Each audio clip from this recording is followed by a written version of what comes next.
We have another wonderful girl talk today. We are talking to Jo Garofalo, not Joe Gruffalo, which is what I've called her before, but she is going to talk to us about her extraordinary stories.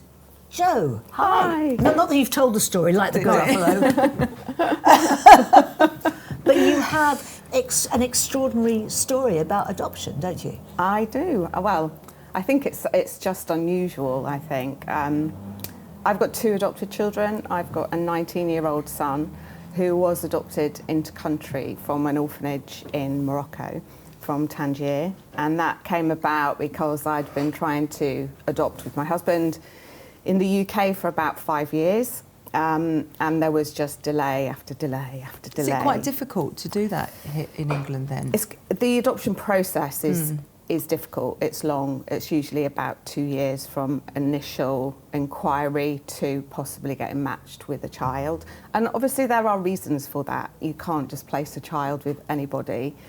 But they used to, didn't they?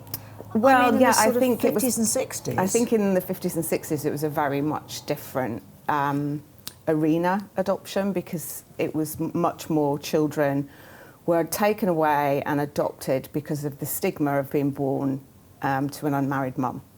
Whereas today's adoption landscape is very different. Children are taken away for neglect, and primarily it's drugs, alcohol abuse, neglect. But even when you've adopted one, like we had, and I wanted to adopt again, I don't know that Robert was so keen initially because he was like, that's just been a nightmare journey. Yeah. But I was just like, I don't want an only child. So how many years later was it? Well, we got our daughter about 4 years after. And where is she from? She's a Surrey adoption, so she's the UK. Right.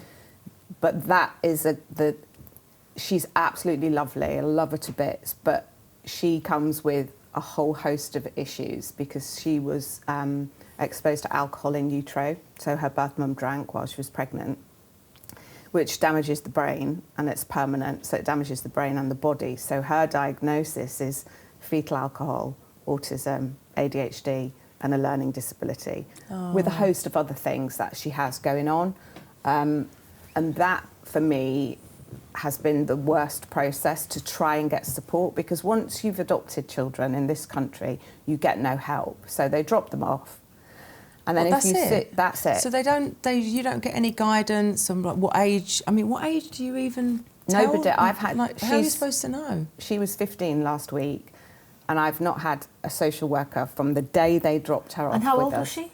10.5 months. Wow. So you've been through all that with her. I mean, is she? Can you talk to her? Is she okay? Oh yeah, she looks normal and talks normal. You would not know to look at her. Well, I met her, didn't I, on Monday, and I would never have known. You would never know just to sort of see her. She's beautiful. I mean, she's absolutely stunning. She's really pretty, but she's really tiny, which is quite common. She's not 5 foot at all. It's the largest neurodevelopmental disability in the Western world. It's more common than autism, and it's on a par with ADHD. Really? Wow. There's estimated to be over 2 million people in England with FASD that potentially are and when you're undiagnosed or adopting, misdiagnosed. I mean, that's quite fascinating, isn't it? Because obviously ADHD now is such a common thing, a common diagnosis that you would think that would be. I mean, I'd never, to be honest, have you heard of FASD before? No. I've never heard of it until you were coming to chat with us today.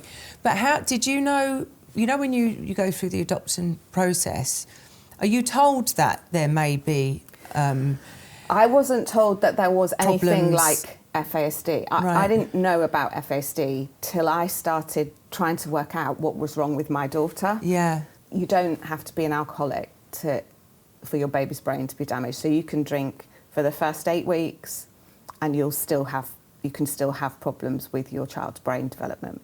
Wow. Because some people don't even know they're pregnant. Exactly. And it's quite innocent. And it's really innocent. And that's the reason I talk about it, because I think there's been so much in the press over the recent years about doctors asking about alcohol consumption to women who are pregnant. And there's been so much backlash saying, women shouldn't be questioned, women shouldn't be questioned. But it's like, women need to be educated. Like, we tell them, don't eat cheese. We say, oh, you shouldn't have alcohol, but we don't tell them why. So people I think most people know now it's not advisable to drink. Yeah. But what they don't know is what it's going to do to their baby's brain. And what they also don't know is no amount of alcohol is safe. I work for Adoption UK as their FASD advisor. Do you? So I work with lots of FASD organisations and know loads of parents with children older than mine. And there are children who do drive. From what I can see, those children don't have a learning disability. So they have FASD, but they've got a regular IQ. Well, my daughter hasn't. So she has got a low IQ and a learning disability. What does that stand for, FASD? Fetal Alcohol Spectrum Disorder. Right. So there's fetal alcohol spectrum disorder and FAS, fetal alcohol syndrome, but that's only used, syndrome is used for the people who have all the facial features. Or Right. you can just be given FASD with facial features or FASD without facial features.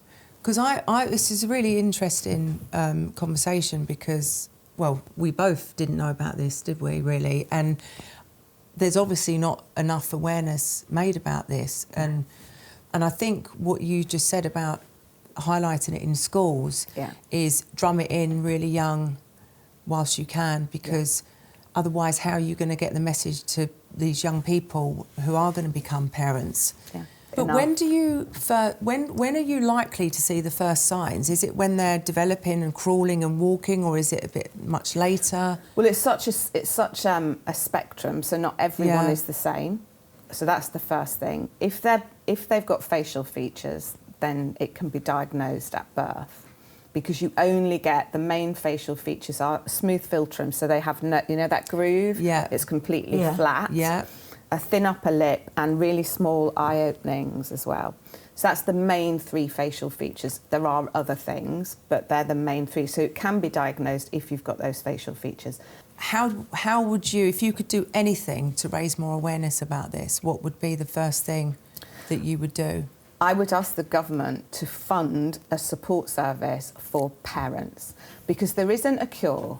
It's always going to be there, but if you can have a service whereby you can introduce the right strategies and supports, and there is education in the schools for the SEN provision that is in schools, which there's some great SEN provisions that know about autism and ADHD, but they don't know about FASD. And the things that they do for autism and ADHD do not work for FASD, because autism and ADHD without FASD is a brain difference.